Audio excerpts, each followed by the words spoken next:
Vladimir Poutine est né le 7 octobre 1952 à Leningrad, Saint-Pétersbourg, en Russie.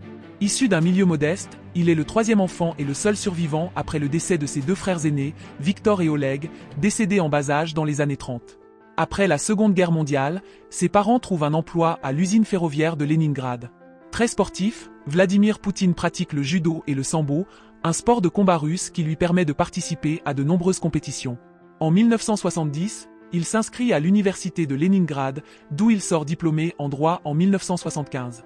La même année, il débute sa carrière comme officier du KGB. En 1985, il est affecté au service de contre-espionnage de Dresde en Allemagne de l'Est, où il passe 5 années sous le nom d'officier Platov et obtient le grade de lieutenant-colonel. De retour en Russie, il devient conseiller du recteur de l'université de Leningrad, Anatoly Sobchak, qui fut son professeur pendant ses années universitaires. En 1991, lorsqu'Anatoly Sobchak est élu maire de Leningrad, Vladimir Poutine le suit, toujours au poste de conseiller. En 1994, il est propulsé premier adjoint du maire de la ville de Leningrad, devenu Saint-Pétersbourg. De plus en plus influent, il se fait remarquer par Boris Yeltsin, qu'il rejoint en 1996 à la présidence russe, à Moscou. Il dirige notamment le FSB, Service fédéral de sécurité qui remplace le KGB, avant d'être nommé Premier ministre de la Fédération de Russie en août 1999. Quelques mois plus tard, suite à la démission de Boris Yeltsin en décembre 1999, il assure la présidence par intérim. Le 26 mars 2000, Vladimir Poutine est élu dès le premier tour deuxième président de la Fédération de Russie, puis réélu en mars 2004. Ces deux mandats permettent au pays de se relever économiquement. Vladimir Poutine souhaite rendre à la Russie sa grandeur d'antan.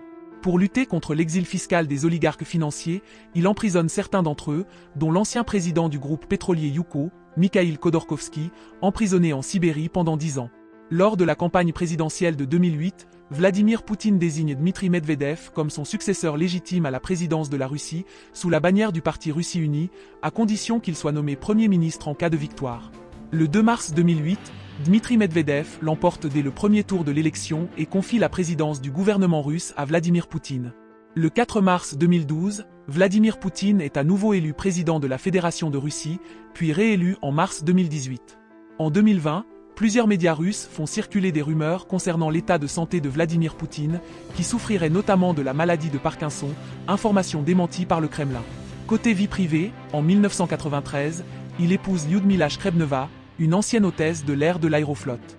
Le couple donne naissance à 2 filles, Maria, née en 1985, et Ekaterina, née en 1986.